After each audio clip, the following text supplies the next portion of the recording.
Sobat Budidaya, apa kabar? Pada video kali ini admin akan membahas panduan cara budidaya belut untuk pemula.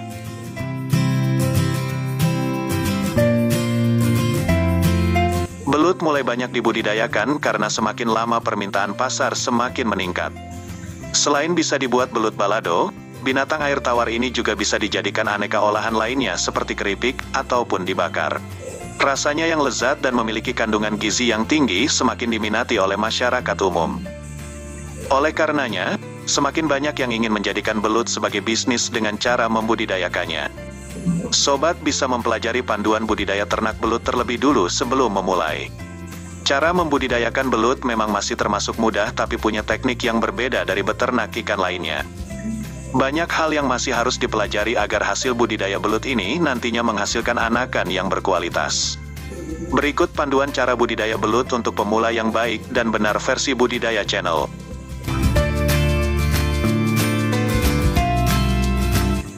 Namun sebelum lanjut, jangan lupa subscribe agar sobat tidak ketinggalan info menarik lainnya dari channel ini.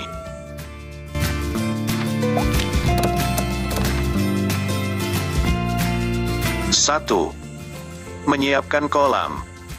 Hal pertama yang perlu sobat siapkan dalam budidaya belut adalah kolam, baik kolam drum maupun kolam terpal.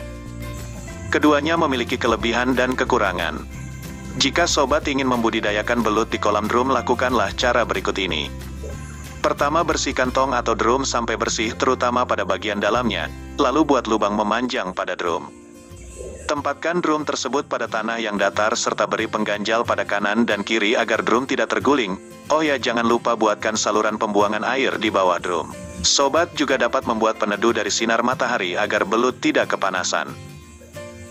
Kedua, jika sobat ingin membudidayakan belut di kolam terpal, maka lakukanlah cara berikut ini. Ukuran kolam terpal bisa disesuaikan dengan jumlah belut yang dibudidayakan. Idealnya, sekitar 50-100 ekor per meter persegi. Jika lendir belut menumpuk dalam jumlah banyak tentu akan merusak kualitas air, sehingga sobat sebaiknya mengganti air jika air terlihat keruh. Cara membuang air bisa menggunakan pompa air. Sobat bisa melubangi terpal pada bagian tengah kolam, nantinya akan mengerucut ke tengah sehingga bagian tengah menjadi lebih dalam. Intinya, air akan terbuang begitu pipa pembuangan kita cabut tanpa menggunakan pompa.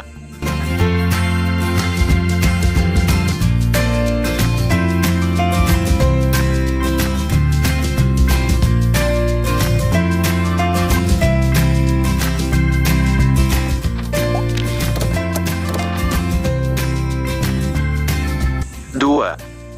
Pemilihan bibit belut. Pemilihan bibit belut nantinya akan menentukan hasil dari panen, jadi sobat harus mendapatkan bibit yang berkualitas dan unggul. Pemilihan bibit belut nantinya akan menentukan hasil dari panen, jadi sobat harus mendapatkan bibit yang berkualitas dan unggul. Berikut beberapa ketentuan dalam pemilihan bibit. Pilihlah bibit yang tidak ada bekas luka dan kondisi belut yang lincah. Hindari bibit belut yang didapat secara alami, karena akan menimbulkan bekas luka seperti cara penangkapan dengan metode setrum, berburu di dalam lumpur sawah dan sungai. Inilah mengapa sobat harus lebih teliti dalam memilih dan membeli bibit belut. Bibit yang sehat tentunya berpotensi untuk berkembang secara maksimal. Selain adanya kanibalisme, pemberian pakan tentunya juga tidak akan merata jika sobat mencampurkan bibit yang kecil dengan bibit yang besar di satu kolam yang sama.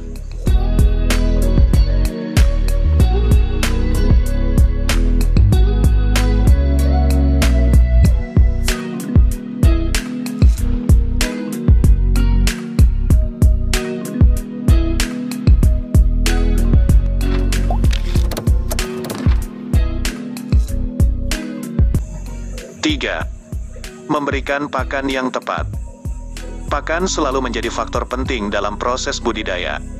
Salah memilih pakan akan menyebabkan terhambatnya pertumbuhan belut. Pertanyaannya, pakan apa yang bisa diberikan untuk belut?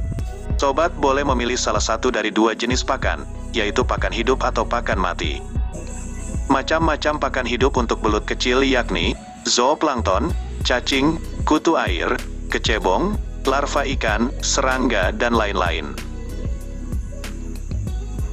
Pakan hidup untuk belut dewasa bisa berasal dari ikan, katak, serangga dewasa, kepiting, bekicot serta belatung berikanlah pakan 3 hari sekali dengan rutin.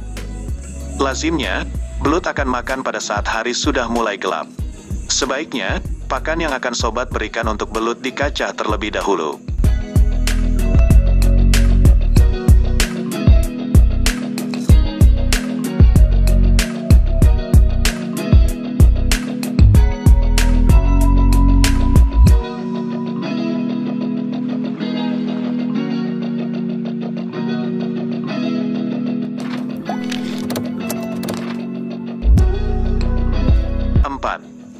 Pemanenan belut.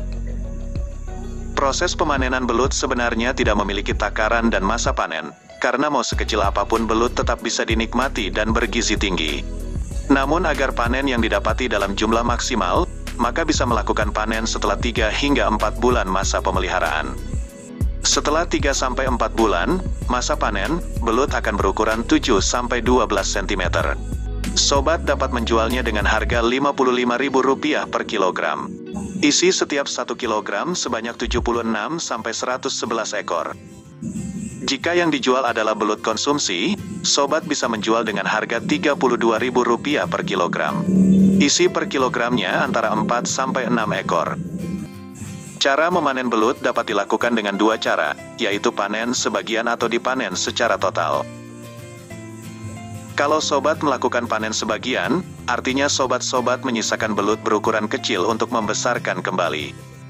Sobat juga bisa melakukan pemanenan total. Hanya saja, pemeliharaannya harus lebih intensif agar ukuran belut menjadi seragam ketika masa panen tiba.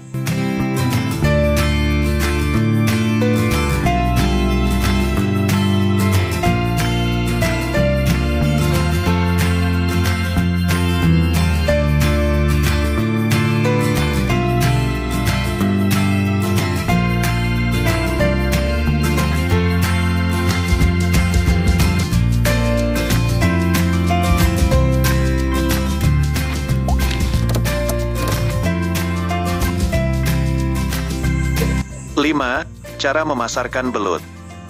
Pasar belut kini semakin luas. Belut dapat diolah menjadi aneka macam makanan, seperti keripik belut. Makanan olahan berbahan belut banyak diminati konsumen.